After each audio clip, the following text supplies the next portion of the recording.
What's good? What's good? This is Steeker. This is Steeker the podcast. Hey, if you ain't done it yet, stop what you're doing. Subscribe to the channel. It doesn't cost you anything. It's just free. Just hit that button, that red button. Subscribe to the channel. Si te gusta lo que mira, press like. Share this video on your social media platforms. Drop a comment in the comment section. I'm always interacting with mi gente, ya tu sabes. Hit the notification bell to get notified. Visit the website, r2drec.com.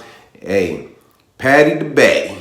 Paddy the Baddy, what an ugly name. I'm sorry, man. I just have to say that. I don't like that name, Baddy.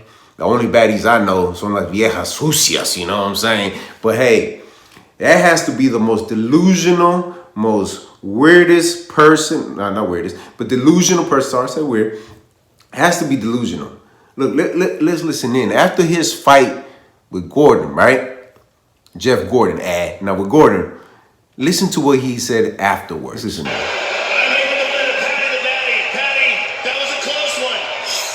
No, that wasn't close. You just consoled me in a bit. But no, watch out. Have you consulted my manager and see how much you're paying me for this interview? How much are you paying me for this interview after you fought? Este terco. Delusional for one. That fight was not close at all. That's what he said pretty much. It wasn't. It looked like the other fighter was dominating you, man, from what I saw. And you coming at Joe Rogan talking about, talk to my manager about how much you pay me for this interview, all because you got into her Hawani. This is what gets me. A fighter like him, the fame is getting to you, bruh. Let's just be real. For me to, potentially become a fan, I have to really evaluate the person you are. And when I'm looking at this Paddy, right, I'm looking at a fighter that could potentially go all the way to the moon. And that's exactly what I feel like UFC is trying to do. Because there ain't no Conor McGregor right now. Unfortunately, Conor McGregor won't be back till, sometime next year. And they're trying to build a mega superstar because they want the pay-per-view, basically numbers to shoot up. But when you compare both of them, let's compare McGregor versus Paddy. Both of them have a different career on how they came up. The things that McGregor was speaking about were legendary. His quotes were so powerful, it changed lives and people watched them. And he predicted fights. He convincingly won fights with some of the top fighters in the game. What they said, Dustin Poirier was number 5 when he fought him in the rankings. Baddy has fought who in the rankings? Nobody. Now, McGregor got it out the mud. When I say that, because his come up, he knew what he wanted. He had a vision of where he wanted to go to and what he sacrifices his body. If y'all ever see McGregor on, I think it was 145. Look at his body. Look at what he sacrificed.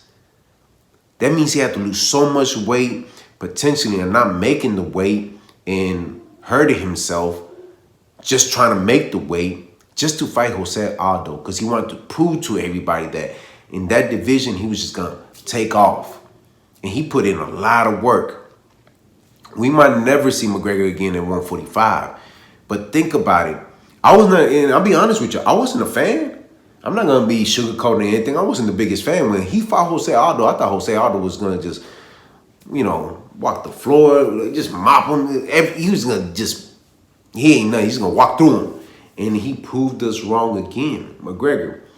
And I said to myself, because I remember clearly, I took my oldest to go watch that fight. And we went to Hooters, and we were watching it. And we waited all night. I ain't gonna lie to you. I was falling asleep. I see no mas falling asleep because it just took forever. But we saw the fight in less than 12 or 13 seconds. Done. And McGregor becomes the world champion. Just like that. Jose Aldo winning streak was, it didn't even matter at that moment. And I was just like, what just happened? One clean left, slept him, McGregor became a superstar. But how did McGregor become that superstar? He predicted fights. He conducted himself differently. Yeah, he had something about him that made you say, you know what? But you never heard him about complaining about the pay. 60 G's, baby. Why? Because he knocked people out. You never heard him complain about the interviews. He wanted to get in every interview he could just so he could get his name out there. Hawani put him on the platform. Like, that's what gets me, right? When you got these superstars, they're not, who knows if they do get paid for the interviews, but with Hawani, somebody that's a legendary person in the UFC, as a commentator, as a person that, built his own brand from the ground up, and you have this guy, Paddy, talking reckless about him, and then this is what's crazy to me. Hawani has footage. He has a video of him and Paddy having a conversation. See, that's what I'm saying. You keep every receipt, baby. You keep them for a reason because you don't know these people. And that's why I respect people like that, because you always got to watch out for everybody. You just never know. Because people like to talk inside of the neck. And when he pulled out the receipt and was like, okay, you didn't want to ask him for money then. So what's up now? So to me, I have to say this. Paddy has a long way to go, and he's been in the game for a while. But what I mean he has a long way to go is he has to be real with himself. Because that's what people love. They love your realness, especially in a fight game. They want you to be honest with them. Hey, it was a close fight. If you want to run it again, let's run it again. Because think about when McGregor lost to Nate Diaz in the UFC, right? When he lost to Nate Diaz, you could tell in McGregor's body language, when he was speaking about it, he was hurt. But he wanted to run it again. He lost convincingly on that fight because he got choked out. But he wanted to run it again. And he went back in there, did what he did, and got that W. With Paddy, hey, do us a favor. Run that again. You didn't win that fight. Take that L with you. Because you really did. The judges gave it to you at that moment. So, what I want to see from Paddy right now, a little bit more humble.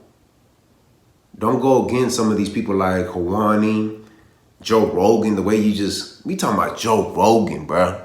Well, he got like $100 million contract or $200 million contract with Spotify. Talking about, I get it, you're trying to be funny, but even in Joe Rogan's face, like, bro, it's Joe Rogan. Man, cállate, cabrón. What are you talking about? Lucky you even in this platform. Dana White cut that contract, go back to what, Strikeforce? Let's see how that works out, partner. I don't know, man. Some people, man, when they get up there in the fame, they forget where they came from, and they forget who helped them out in the journey. And that's what life is about. It's a big journey. And never forget the people that helped you out, or don't ever forget the people that probably didn't even help you out, because that gives you motivation. But at the same time, be thankful that you're in a position that you're in right now, because you could be in a lot worse than where you were before. Because from my understanding, he wanted to be the fighter. That was not the fight of the night, for one. And second of all, look where you came from and look where you are now. You're in the biggest platform in history, UFC. Come on now, bro. Paddy, we need to do better, bro. Hey, look, I still got faith in you. You're very entertaining. What you do you're very entertaining. You ain't gonna catch me wearing that wig, though. That's for real. No, I ain't doing all that. But I wish you nothing but the best. Because anybody that steps into that cage, they're a warrior. Because your life could be ended right there, too. Hey, look, Paddy, we need to do better, bro. Hopefully the next one could be the one that takes you to the next level. I hear Tony Ferguson in the mix. I'm like, nah, don't put him with Kukui right now. Kukui can go in there and do what he's supposed to do this time. Hey, but who knows? Hey, do me a favor. Hit that red button. Subscribe to the channel. Si te gusta lo que mira, press like. Share this video on your social media platforms. Drop a comment in the comment section. I'm always interacting with mi gente, ya tu side. Also, hit the notification bell to get notified. Visit the website, R2DREC.com. And always remember, have peace in your heart, have faith, and never give up. All right, one.